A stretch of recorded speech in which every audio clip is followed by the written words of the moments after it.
Welcome to the Service Unit Manager Tutorial, Chapter 2, Service Unit Membership, Recruitment and Retention.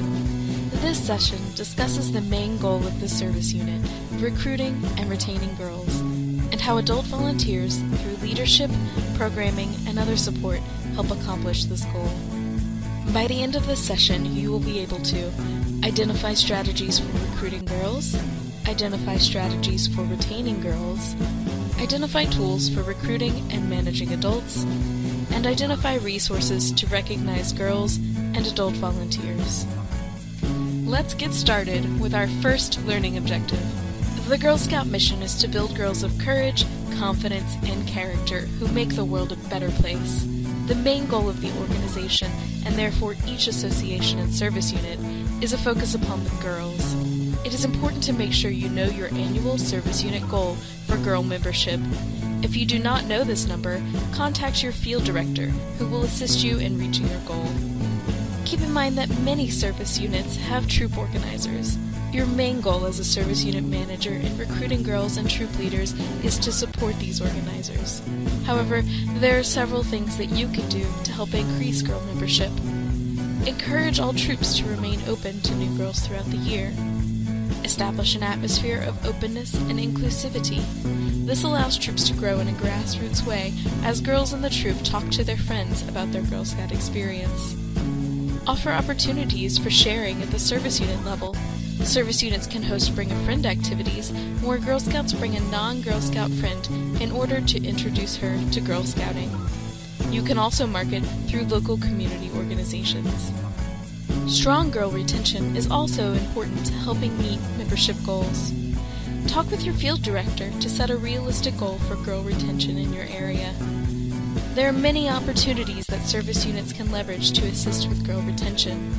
Thinking Day, service unit encampments, and program department events can be used to encourage participation with girls of all ages. You can find information on council opportunities on the website by clicking here, or go to For Girls and then Programs and Activities. Service units can also encourage teen group associations and research and share GSUSA opportunities, such as destinations. Bridging and progression are also important tools that constantly give girls something more to anticipate. Your service unit can support troop leaders in leveraging these tools, along with girl ownership. Troop leaders are an important aid to girl retention through purposeful leadership and effective girl-adult partnerships. Now let's discuss some tools for recruiting and managing adult volunteers. Having a strong base of volunteers is crucial to your ability to recruit and retain girls. Often, the number of girls that can join a service unit is limited by the number of leaders available. For this reason, the troop experience for adult volunteers is very important at GSCNC. When you're recruiting new volunteers for your service unit, remember to look outside the box. Feel confident in approaching people in other organizations, including work, social, religious, and outside volunteer groups. Use your friends, family, and colleagues to find potential Girl Scout volunteers. Remember to communicate that Girl Scout volunteers are not necessarily limited to parents. When you're recruiting volunteers, remember to keep it personal. Use the telephone and personal contact, not just emails. Consider a volunteer's unique combination of strengths, interests, and availability, and match the person to the job. While you want to encourage all volunteers to work at the troop level, don't pass up those that want to work only with adults, can invest very little time, or have a particular strength, such as accounting. Give new volunteers a sneak preview by inviting them to participate in a service unit activity, and remember to continually cultivate relationships. It is much more difficult to fill a role in August if you don't start looking until the end of June. You will also need to do some recruiting for your service unit team. You can't do everything alone. These positions are important as they offer support for your role and for troop leaders. There are many volunteer roles that comprise a service unit team. As discussed in Chapter 1, you may find descriptions for these positions on the website under Service Unit Forms. At first this may seem overwhelming. However, many great volunteers choose to stay in their positions each year bringing a sense of stability to the service unit. This can be wonderful, but sometimes volunteers are ready for a change or need to leave due to personal circumstances. Succession of volunteers is an important part of a service unit life cycle. It keeps volunteers from getting burned out and offers transparent ways for members to progress in their volunteerism. Don't be afraid to let someone step down from a role, even if you don't have a replacement lined up. Often, this void makes it possible for someone new to step up. When you have a team member that is ready for a change, assist them in finding a new role that perhaps offers them new learning opportunities or is less demanding.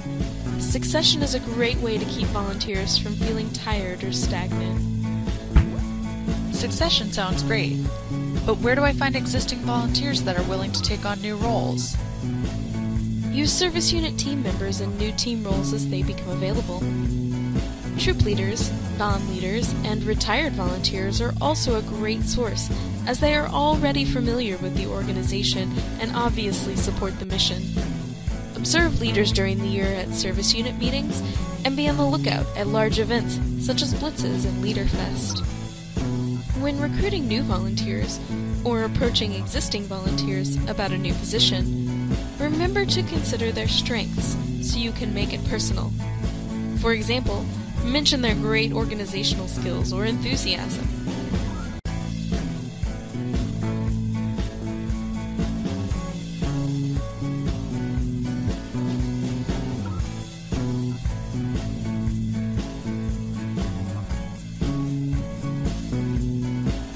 Be specific. Let a volunteer know what position you would like for them to fill, what duties it would involve, and why you thought of them.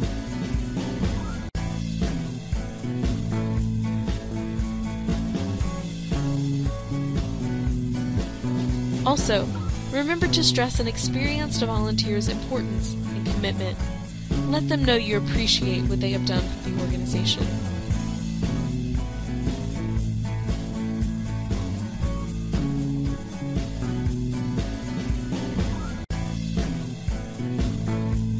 Don't forget about the importance of teen girls as volunteers. Teens can be used in a variety of ways in a service unit. They can help lead younger troops, assist in the service unit, and even serve as delegates. Teens can help with flag ceremonies, provide daycare, and plan activities such as Thinking Day. Getting teens involved not only helps meet your needs, but also helps retention of girls by providing service opportunities, creating empowerment, and showing younger girls what they can do in a few years. Teen girls can easily be recruited through leaders. You might consider developing a service unit teen girl email list so you can contact them directly. Be sure to invite them to service unit meetings and use service unit activities to talk to and get to know them. Let's review what you've learned. When someone who is new to Girl Scouts expresses interest in becoming a volunteer, encourage them to complete a volunteer application online. When you receive a completion email, order the volunteer a new leader packet from the Information Center and arrange an orientation session where the volunteer will complete a 101 checklist and review and sign an appointment letter. If you need more information about conducting a volunteer orientation, click here. From there, it is very important that you strongly recommend that they take training to support their position. Go to our homepage and click on the tab For Adults. You will find information on the application process under Volunteer Today, as well as a link to the training catalog. Many service units have orientation or welcome specialists. If yours does not, you will need to act as the volunteer point of contact and conduct new volunteer orientations. Orientations can be done individually or as a group. Consider having them before or after a service unit meeting and encourage the volunteer to attend the meeting as well. During the orientation, you will need to go over information including training, the appointment letter, and resources including volunteer essentials. The 101 checklist and guide can assist you in what needs to be communicated to a volunteer during orientation. You may click on any of these buttons to access more information on our website. You may also want to consider having a service unit fact sheet to give new volunteers with important contacts and resources. When scheduling an orientation, be sure to allow time for questions. This is a chance for the volunteer to become familiar with the organization, the service unit, and their position. Let's review what you've learned. Recognitions for both girls and adults are an important component of the Girl Scout experience. Service units want to recognize both throughout the year. Your Service Unit Recognitions Chair can assist you in recognitions, but you should constantly be aware of volunteers that go above and beyond. While the goal of a volunteer is not recognition, it is important to let them know that you appreciate the time and effort that they have contributed. This aids in volunteer retention, which, in turn, aids in girl retention. Feel free to give helpful volunteers cards or small tokens of appreciation at any time. This could be something from the Girl Scout store or even a lifetime membership. If there are volunteers you want to highlight at the service unit level, you might consider mentioning their service in a newsletter or at a meeting. You may also recognize volunteers in a formal way through GSCNC or GSUSA recognitions. This process will require an application and letters of endorsement. If you want to learn more about the recognitions process, you may take a recognitions training. You may also read about recognitions in the Adult Recognitions Handbook, which is available online and in print. Girl recognitions are equally important at the service unit level.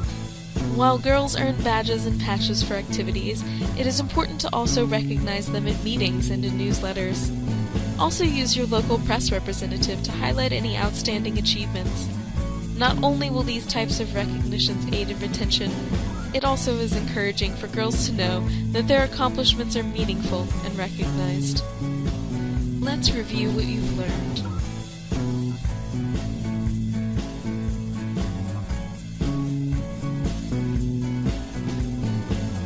Congratulations! You have successfully completed Chapter 2 of this course. You may keep a record of this by entering today's date, as well as the chapter name on your training card. The next chapter, Chapter 3, will cover service unit meeting logistics. You have come to the end of this chapter. However, I recommend that you review this material a second time to ensure your understanding of the subject matter. Remember, if you have not already, please go online or call to register for the in-person portion of this class. Thank you for your time.